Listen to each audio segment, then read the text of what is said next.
Callie Marsh was good at her job. She needed people to understand that before anything else, because everything that happened, the wrong room, the wrong blueprints, the 7 pairs of eyes that turned toward her like a slow tide, had nothing to do with competence. It had everything to do with conference room B looking identical to conference room D when a person was running 4 minutes late and holding a tube of rolled prints. She had not confirmed the right time slot. She walked in, unrolled the blueprints, clipped them to the board, and began. The room was fuller than expected, 7 people instead of 3, but senior partners ran larger reviews sometimes, and Callie Marsh did not let headcounts rattle her. She had grown up with nothing and gotten here anyway. She would not unravel over a room size. For 4 minutes she presented those blueprints with complete authority. Load distribution, sight lines, the structural logic of a cantilevered east face she had not designed but could feel the intelligence behind, the way you felt the reasoning in a sentence written by someone who thought the way you did, only better. The room listened. She mistook it for engagement. Then one of the senior partners leaned forward and said, very quietly, "Miss Marsh, whose work is this?"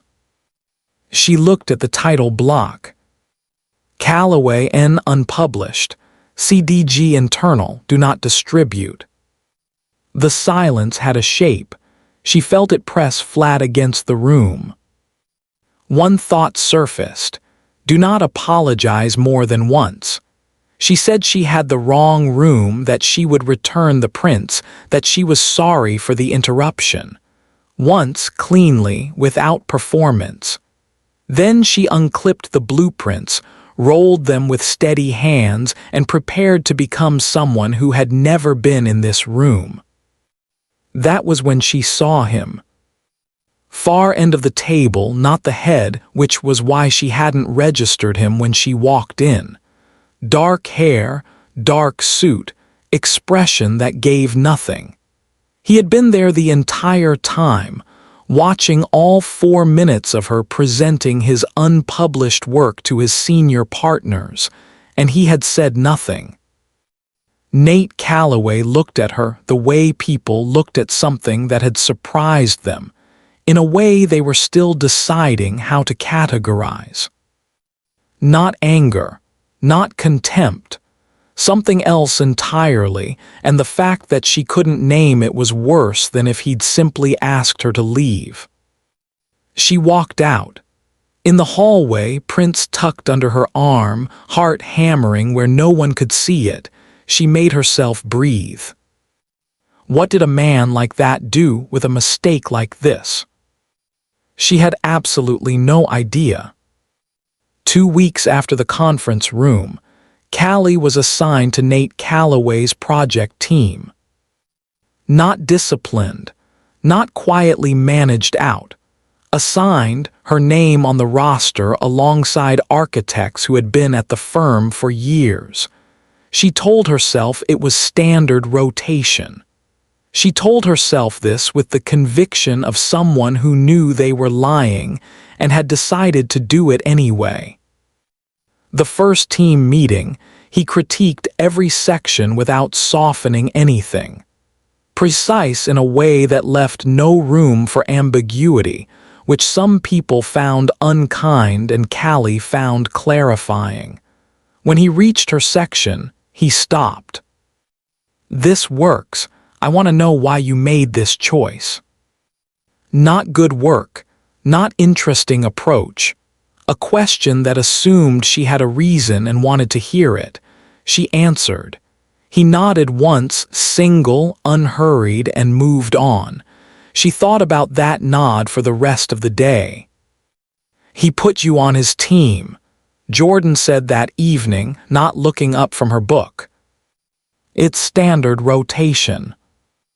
Jordan looked up with the expression of someone watching a person walk confidently, in the very wrong direction.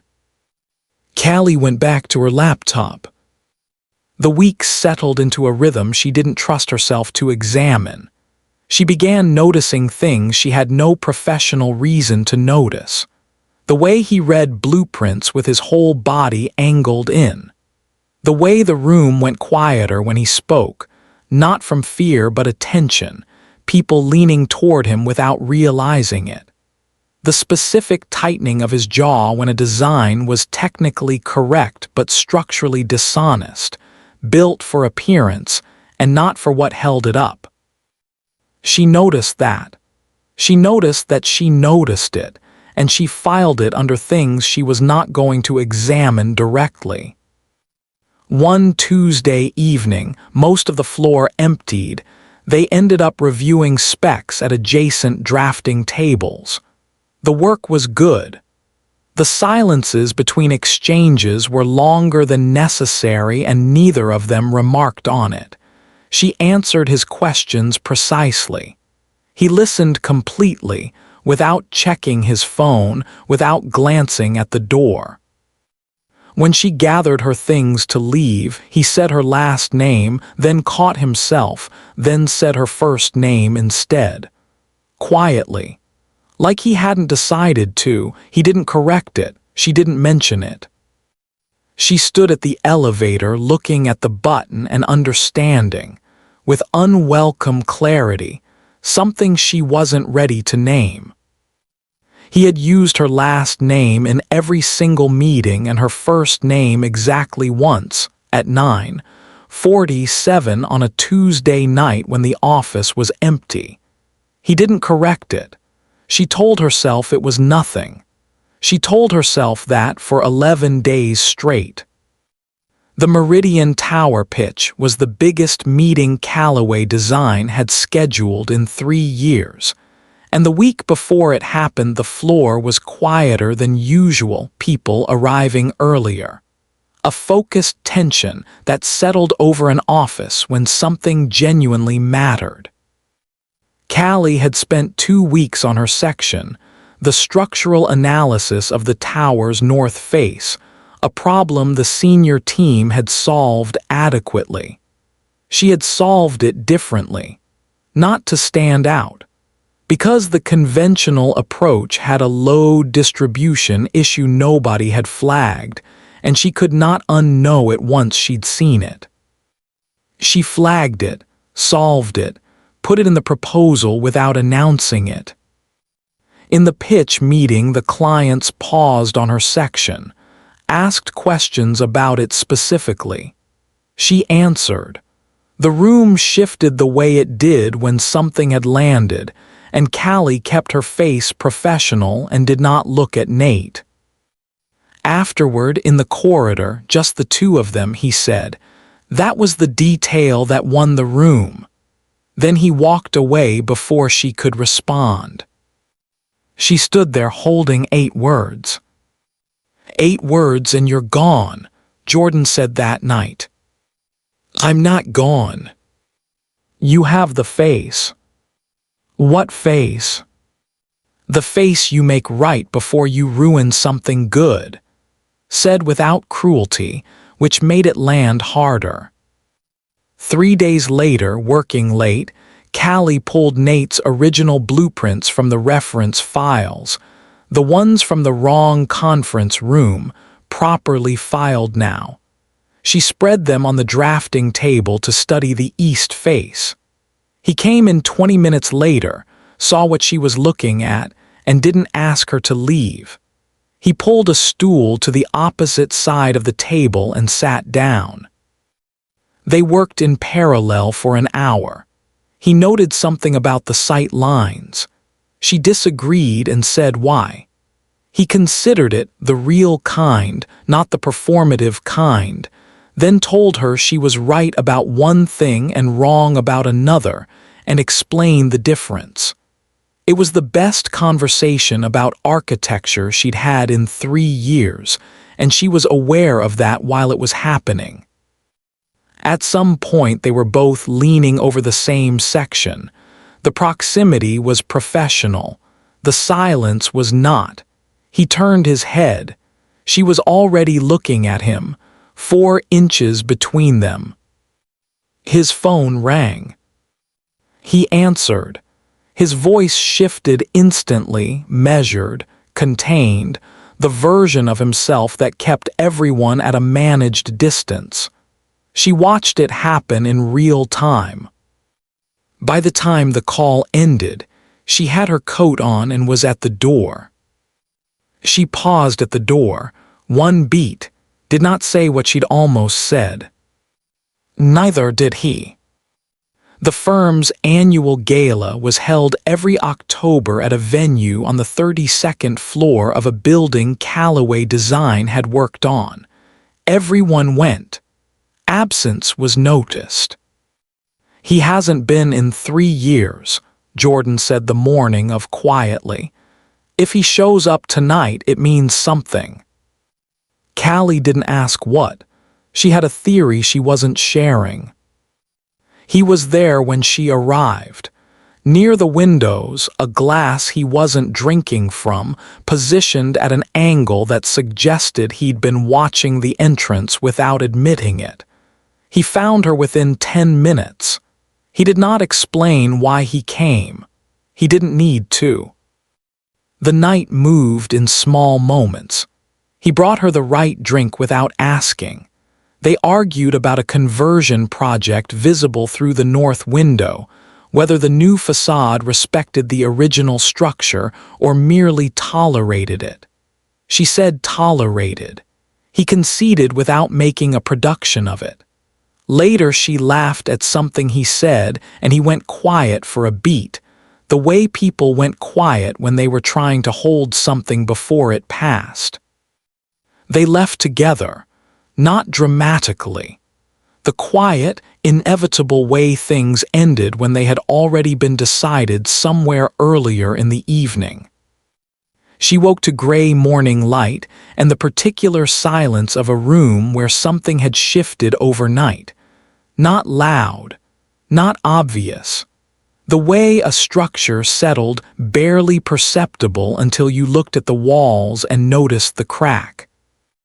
He was already dressed, jacket on, every button fastened, standing at the window with his back to her. She knew the posture before she understood what it meant. He turned, the face from every meeting composed, contained, unreachable. "I should have been clearer about what this was." She understood immediately. Not because the words were clear, but because she already knew the move. She had used it herself, the clean withdrawal, the preemptive retreat, fear wearing honesty's clothes. She had done it to people who deserved better and called it self-protection and been right and still been wrong. She gathered her things without hurrying, coat, bag, keys, with the specific care of a woman who would not let him see what this cost her. At the door she said nothing. Not because she had nothing to say, but because he hadn't earned the true version yet. She recognized what he was doing the moment he did it, because she had done it herself more times than she could count, to people who had deserved better. She'd just never been on the receiving end. It felt exactly as bad as she should have known it would. The email arrived Monday morning, copied to the full Meridian project team. Her name had been moved to a different assignment, a smaller internal project, nothing visible. No explanation. No conversation requested. Just a quiet administrative rearrangement that the rest of the team would read exactly as it was designed to read. She had done something wrong. She knew she hadn't. "He's protecting himself using your career as the shield," Jordan said that night. "That's not fear anymore. That's a choice." Callie was in his office before 9 the next morning. She didn't perform the confrontation. She delivered it the way she delivered everything, without wasted words, with evidence. She told him what the reassignment communicated to the project team, what it communicated to the partners who had watched her win that pitch room, what it cost her, and why none of that had been his to give away without her permission. She laid it out like a structural report. Here is what happened. Here is what it means. Here is the load it cannot carry. He didn't deny any of it. She watched him not deny it and understood the shape of his silence. A man who knew exactly what he had done, and had done it anyway because the alternative had frightened him more than the damage. I was trying to. I know what you were trying to do. She held his gaze. I have done it my whole life. Left rooms before anyone could ask me to leave. Ended things before they could end on someone else's terms. I know every version of that move. A beat. It doesn't work, and it isn't fair to the person on the other side. She left before he could answer. 3 days later, a firm-wide email went out under his name, crediting her structural analysis as the factor that won Meridian. That afternoon, her name reappeared on the project roster. No explanation offered. No direct contact made. 2 actions, no words. She understood the grammar of it. A man who didn't know how to say something so had decided to do it instead, and was waiting to see if doing it was enough. She noticed both. She didn't respond to either, not yet. You've stopped saying you're fine, Jordan said Friday evening, not looking up from her book. I'm fine. Jordan turned a page, said nothing. It was the most accurate response available. That night late, the floor empty, Callie sat at her drafting table with her phone face up beside the blueprints. She picked it up, put it down, picked it up again, put it down again and left it there. She had spent her whole life leaving before she could be left. Walls so efficient she sometimes forgot she was living inside them. The infuriating part wasn't what he had done. The infuriating part was that she understood it completely, the fear and the logic and the cost, and it still wasn't okay, and she still hadn't decided what she was going to do about that. He came to her studio.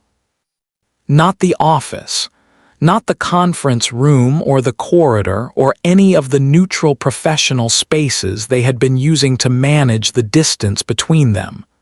Her studio, the drafting room at the far end of the floor that she had claimed 6 months ago because it had north-facing windows and nobody else wanted it.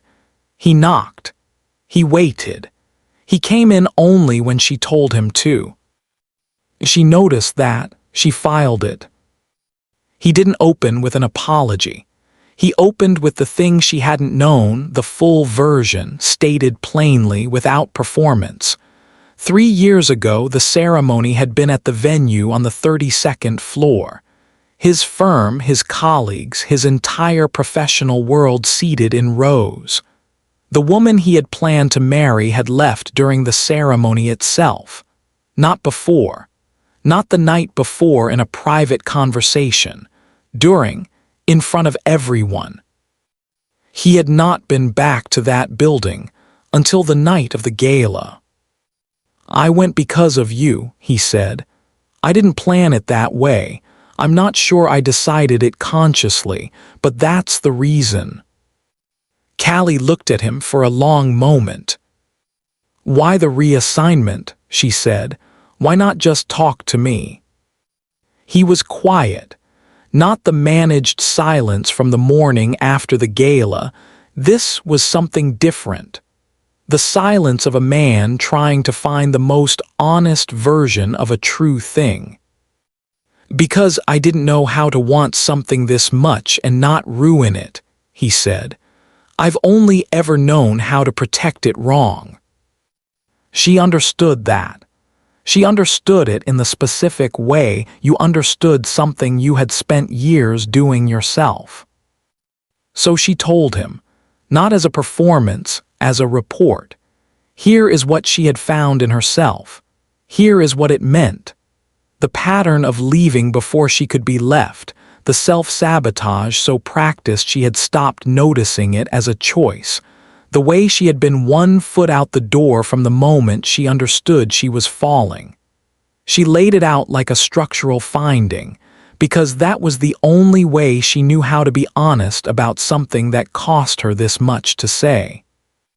He listened the way he listened to everything, completely, without interruption, without glancing toward the door. When she finished, the room was quiet. "So," he said, "what do we do with that?" It was not a question, quite. It was 2 people standing in a drafting room at night, in full possession of what the other person was capable of and afraid of, deciding whether to build something anyway.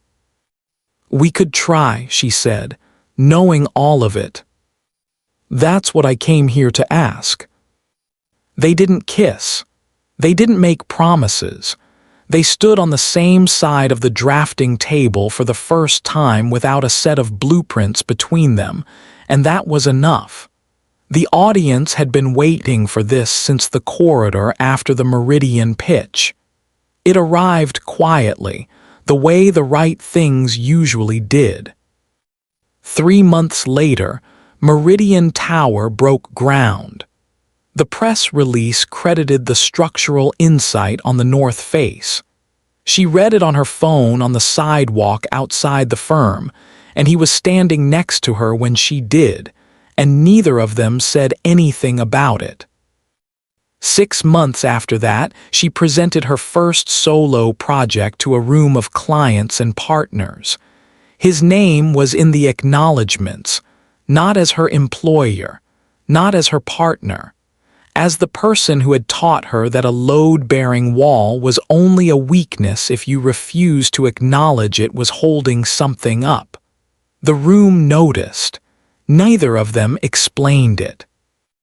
A year after the wrong conference room, Nate's original blueprints, the unpublished set, the ones she had unrolled on the wrong board on a Monday morning and presented to the wrong audience for 4 uninterrupted minutes, were framed on the wall of their shared studio.